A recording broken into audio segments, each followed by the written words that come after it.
नमस्कार दोस्तों, आप सभी लोगों का हमारे YouTube चैनल पर बहुत बहुत स्वागत है। आज मैं अपने चैनल के माध्यम से बहुत ही मज़ेदार कजरी गीत सुना रही हूँ। यदि आप लोगों को मेरा गीत अच्छा लगे तो आप लोग मेरे चैनल को लाइक करें, सब्सक्राइब करें और कमेंट में लिख के ज़रूर बताएं कि आप लोगों को मेरा गीत कैसा लगा। धन्यवाद। अब की सावन में सढ़ुआइन अपने घर बोलौती ना।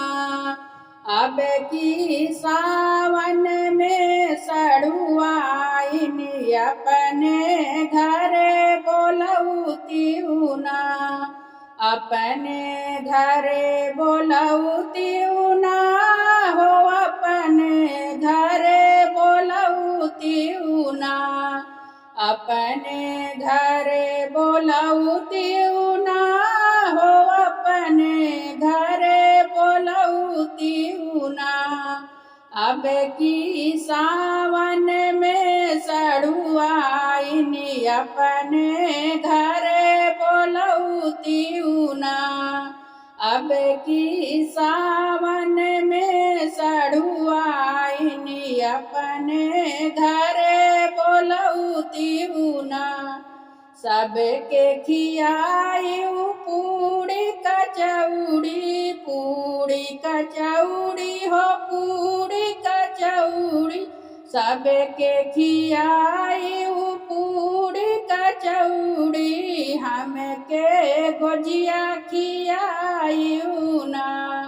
सबके खियायु पूड़ी कचौड़ी, हमके गोजिया खियायु ना।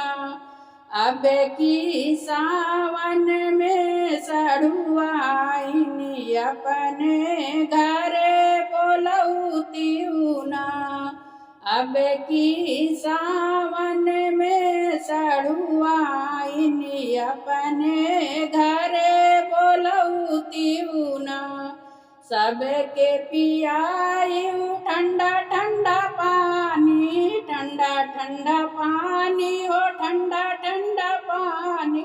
सबके पियायु ठंडा ठंडा पानी, हमके थमसा पियायु ना। सबके पियायु ठंडा ठंडा पानी, हमके थमसा पियायु ना। अब की सावन में सढ़ुआइन अपने घर बोलौती ना। अब की सावन में सढ़ुआइन अपने घर बोलौती ना। सबके कुचायु लाची लवंगिया, लाची लवंगिया हो, लाची लवंगिया। सबके कुचायु लाची लवंगिया, हमके बिरवा कुचायु ना।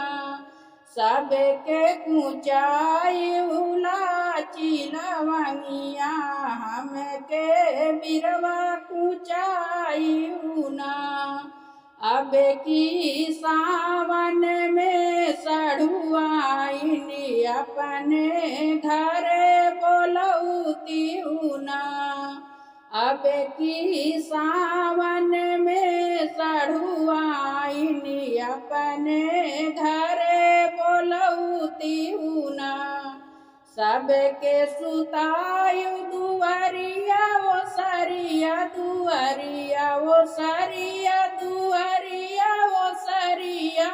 सबके सुतायु दुआरिया वो सरिया, हमके घर में सुतायु ना। सबके सुतायु दुआरिया वो सरिया, हमके घर में सुतायु ना। अब की सावन में सढ़ुआइन अपने घर बोलौती ना। अब की सावन में सढ़ुआइन अपने घर बोलौती ना। अब की सा अपने घरे बोलऊ